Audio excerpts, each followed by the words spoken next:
Assalamu alaikum class.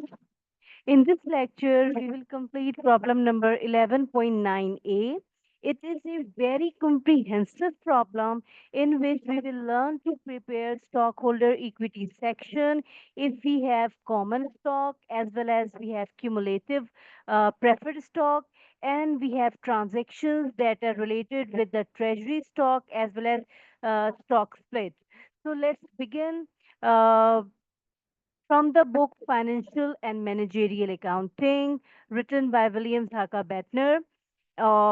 And we can say it is Meigs and Meigs Accounting. So let's begin with the problem.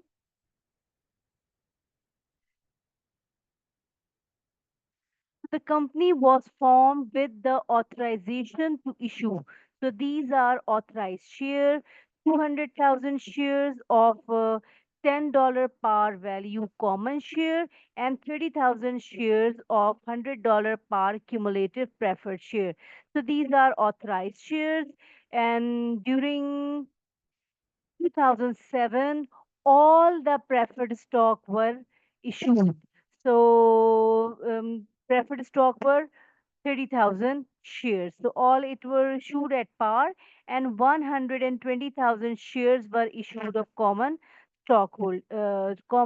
stock at the rate of $16 per share. So initially it was $10, or it has $10 par value issued for $16. This means that is the difference, which is additional paid in capital, or you can say premium on the issuance of share. So the preferred stock is entitled to have a dividend of 10% of its par value before any dividend paid to the common stockholders. And then during first 5 years of the business from 2007 to 11, the company earned a total income of 3.7 million. This 3.7 million represent income for 5 years, and paid dividend of 50 cents, or you can say $0.5 or half dollar per share each year on the common stock outstanding. So the company paid means we will calculate common stock dividends 50 at the rate of 50 cents per share for 5 years, because it is written that the company paid dividends. On January 2009, the company purchased 20,000 of its own shares in the open market for $400,000. So this is the treasury stock. The company repurchase or buy back its own share for $400,000, and then on next year the company reissued 10,000 shares of its treasury stock. From this 20,000, the company reissued 10,000 shares for $250,000. So there must be some additional paid in capital related to treasury stock. We will calculate it, and the remaining 10,000 were still held in treasury at December 31st, 2011. So first requirement is to prepare stockholder equity section of the balance sheet, in which the separate calculation is required related to the treasury stock and retained earning. So let's start with requirement number A, which is stockholder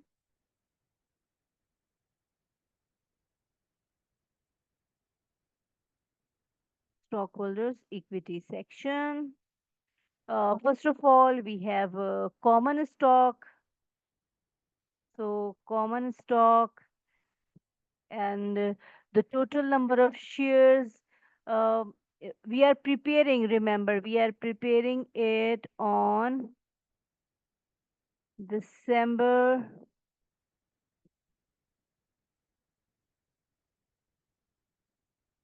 31st, 2011. So we have common stock. Initially, 20,000 was issued.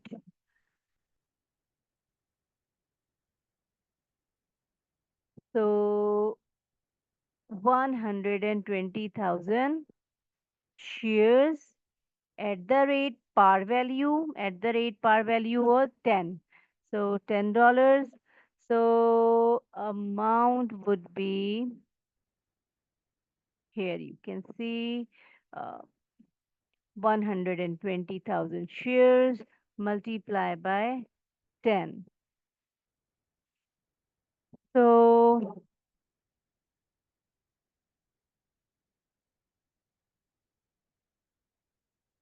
this is your common stock, and then 10% preferred stock,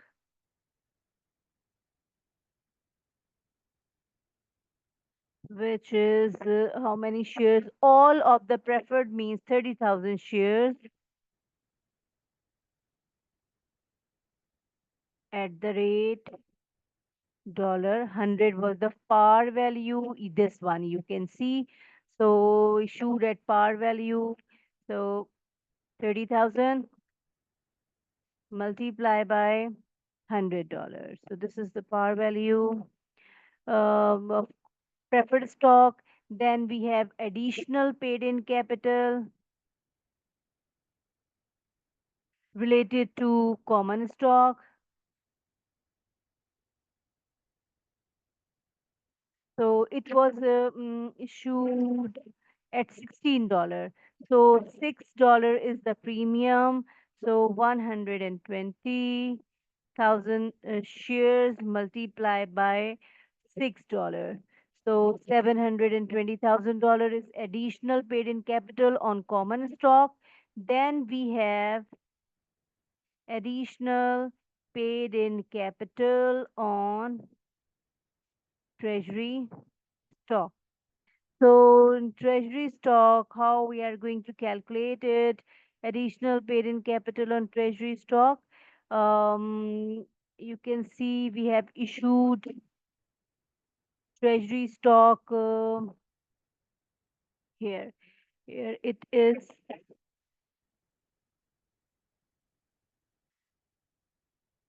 total 20,000 shares were uh, $400,000 for $400,000 on January. So the company purchased it for 400,000 and then reissued 10,000. So you can see that this $10,000 this 10,000 number of shares issued at, it was initially it was 400,000. I can show you here. This dollar 400,000 represents 20,000 shares. So when we reissued it for reissued half of the shares, that is, um, so we are going to calculate the amount. Here you can see this one. So per share it was $20. When you reissued, the par value was or the actual value was $20 multiplied by 10,000. So $200,000 was the actual amount at which the company buy back or repurchase 10,000 shares.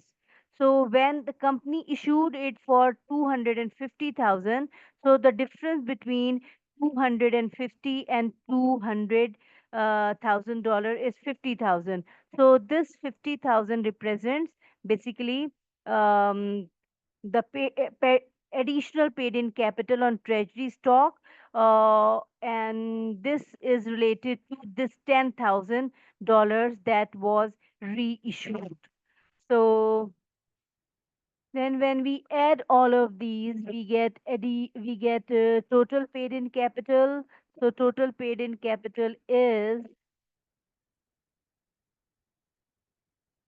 total paid in capital is this one so far.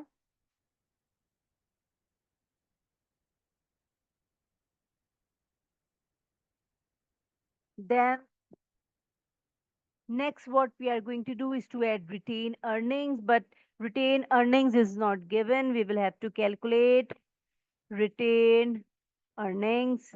So retained earnings, I'm going to calculate it here. Um, Retained earnings.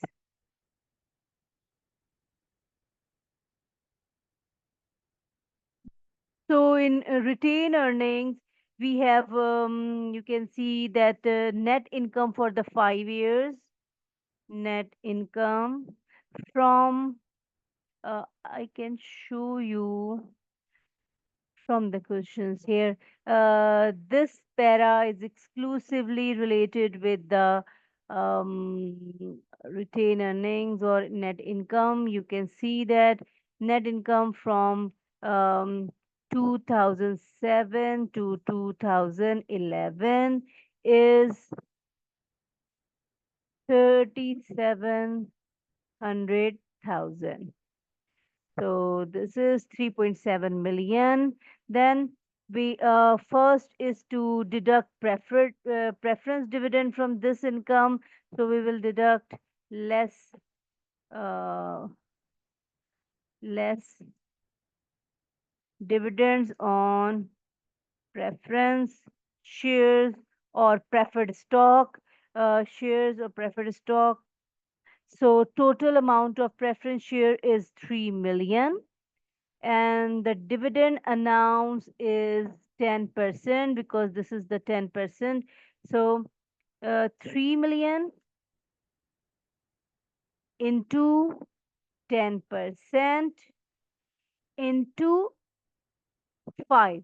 Why multiply by 5? Because this is the cumulative preference share and total 5 years dividends are due. So before giving any dividend to the common stock, the company has to deduct its cumulative preference share, which is 5%, which is due for 5 years. So we will deduct it, and then we will deduct any dividends on common stock. So for common stock, we had 120,000 shares. For you can see this one 2007 we had this shares 120,000, and then there's a change because company repurchase its share. So there's a change in the shares, and then company reissued shares. So in 2009 the number of shares has changed, and again in 2011 the number of shares is changed. So we cannot calculate dividend just by multiplying the amount of dividend by 120. So each year the amount of dividend is changed. So now calculate it. This is for 2007 to 2008.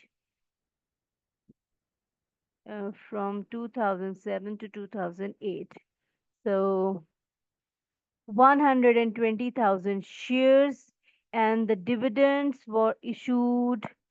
How much dividend amount is given? 50 cents per share. Here it is given each year. So multiply by at the rate dollar 0.5 per share. And because this is for 2 years, so we will multiply it by 2. So here it is the calculation. We have uh, 120,000 shares.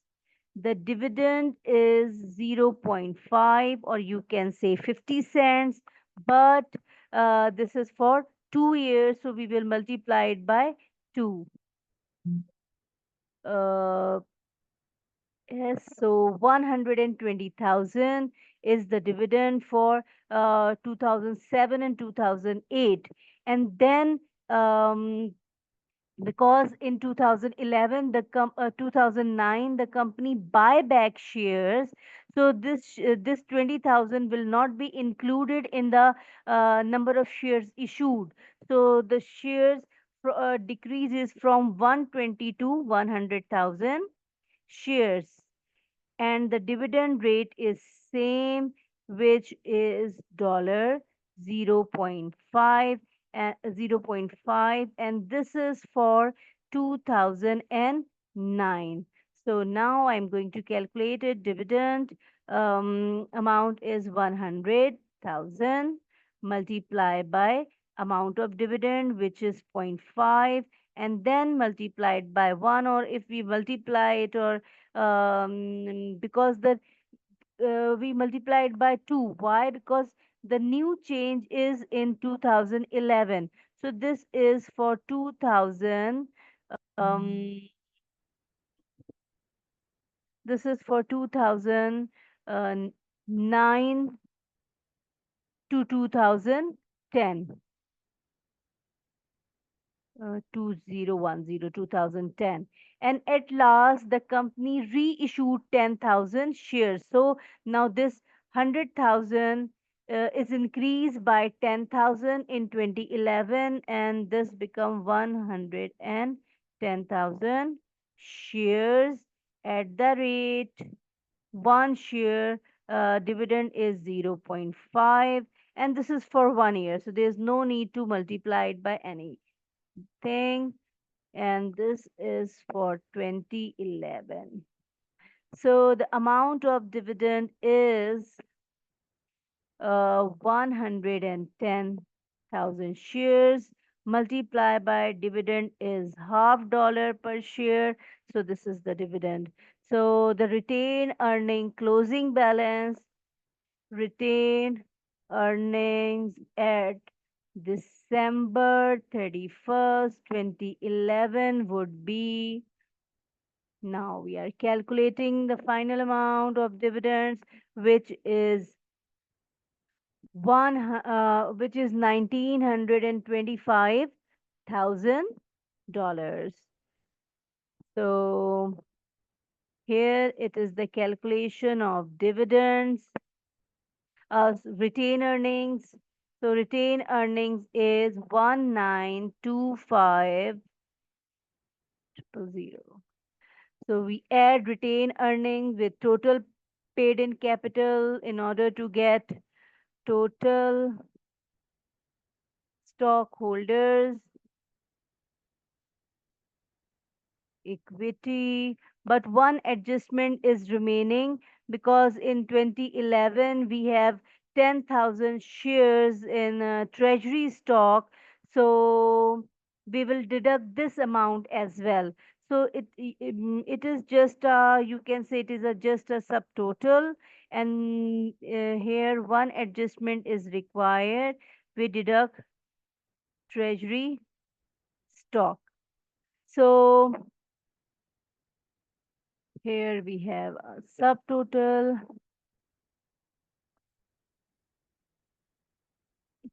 So how we are going to deduct this amount? We have 10,000 remaining. This 10,000 is held, still held in treasury.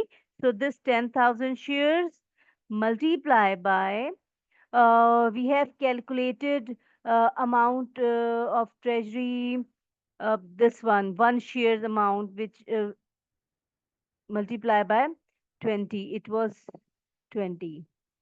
So here, 200,000 is the amount in the treasury, because this, uh, you can see that 20,000 shares were the company purchased for 400,000. So out of that 400,000, 10,000 are still in the treasury stock. So this 400,000 divide by 20,000 shares multiply by 10,000 shares. So you get this 200,000. So now at last, this is your total stockholders equity. So this is your total stockholder equity amount and the requirement number A.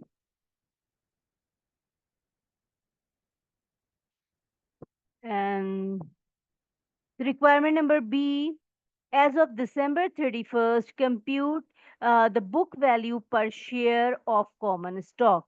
So now we are going to calculate book value per share here. I can calculate it here. Book value per share. So first of all, we will calculate stockholders' equity that is exclusively available for common stockholders. So we start from total stockholder equity book. So total stockholder equity is, you can see, 6695.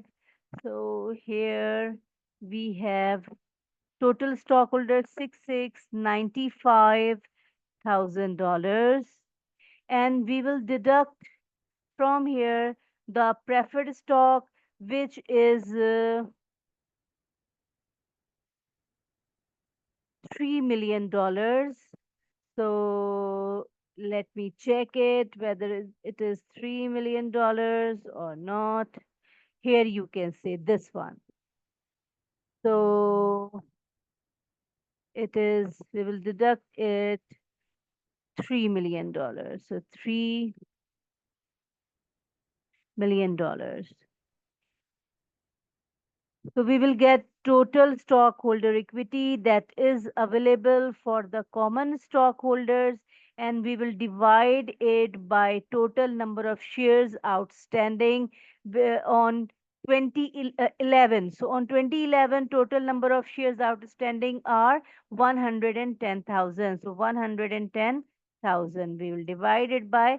So the amount is 3.4, or you can say uh, uh, 34. So it is whether, let me check whether it is $34. Three, it is 3.591 per share. So this is the calculation of book value per share. We have total stockholder equity, which was 6.695 million, and we subtracted the amount of preferred stock in order to get stockholder equity that is exclusively available for common stockholder. Then we divided it by the number of shares outstanding on 2011, 31st December 2011, which was 110,000 shares. So this is your requirement number B. And in requirement number C, at December 31st, 2011, shares of the company's common stock were trading at $30. So this is the market price, which is given $30 per share. Explain what would happen to the market price per share had the company split its stock for 3 for 1 on this date. So also explain what would happen with the par value of the stock and to the common number of shares. So stock split, and the stock split is 3 for 1, means if you have one share, then this one share will be converted into three. So first of all, the impact is required on market price. So market price will be decreased. You can see here we have before stock split, and we have one column after stock split. So before stock split it was $30, and after stock split you can see that $30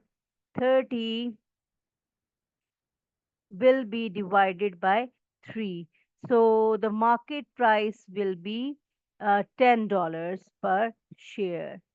So this is the impact on market price. That is, the market price will be decreased. And then par value. So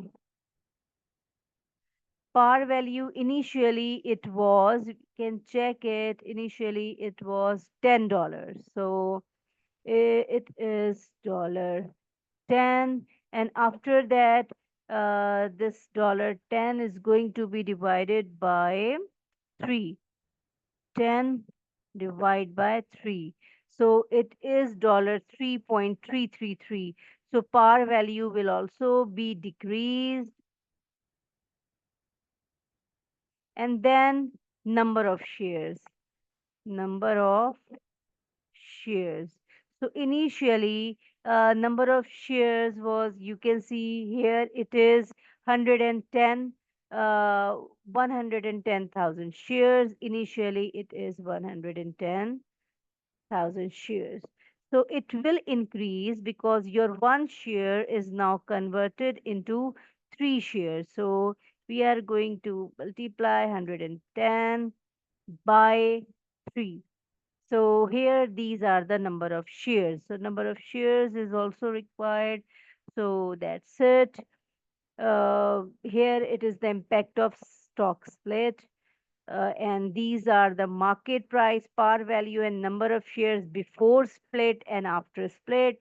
So that's it from this chapter. In fact, we have completed almost all of the exercises and problem, all of the important exercises and problems from this chapter. So that's it. Take care, class.